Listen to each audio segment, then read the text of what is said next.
Welcome to my guide analysis where I'll be explaining why I use these set of runes, masteries, item builds, and give alternative choices to Lee Sin.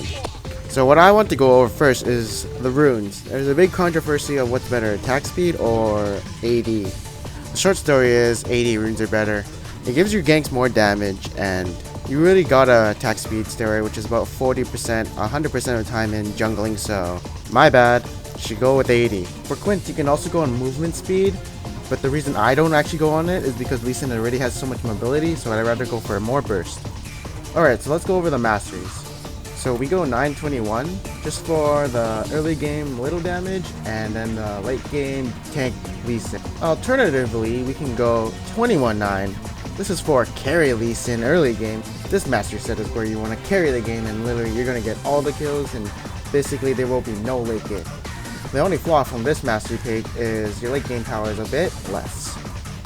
But since you won't allow a late game for the enemy team, you don't have to worry about it at all. Alright, so let's talk about skill order. So some people ask, why do I max E over Q? The answer is E is more consistent than Q. So that's the reason why I max E, and also it kind of gives a better clear on Ray, but that's not much.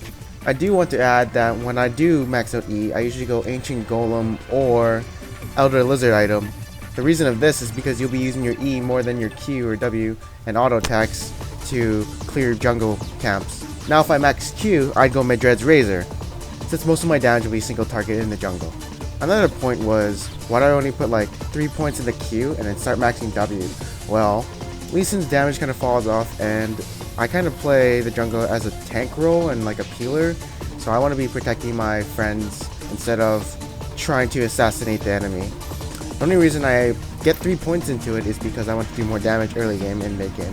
Alright, let's talk about early game items. So the Ancient Lizard item is pretty good if you want to kind of carry and then go tank after. The Ancient Golem item is a really good item for people who want to be tanks. And even though the mana gen is wasted on Lee Sin, it's still a good item for just being really tanky, since it scales into mid game and late game better. And Madred's Razor is more of proccing your auto attacks instead of skills, so you'd only get that if you'd max out Q. We don't build it into Regal's Lantern because that item is a piece of crap and we don't need lifesteal. Now, mobility boots or dodge boots? Well, mobility boots if you want to be around the map more and gank more. It's really good early game. And then you go dodge happy if you feel like the 80 damage is racking up on the enemy team. Alright, so why do we get the Sightstone on Lee Sin? It is really good on him because you can use it to initiate, chase, and to escape bad situations. And then of course we get the Randuins or Arnzalari if their AD is getting big, and then we get Runic if their AP is getting big. Remember to always get the Runic Bulwark and Randuins in the end. And in the end we always want to build more tanky items, so we get Warmogs and basically something that gets more hit point and armor.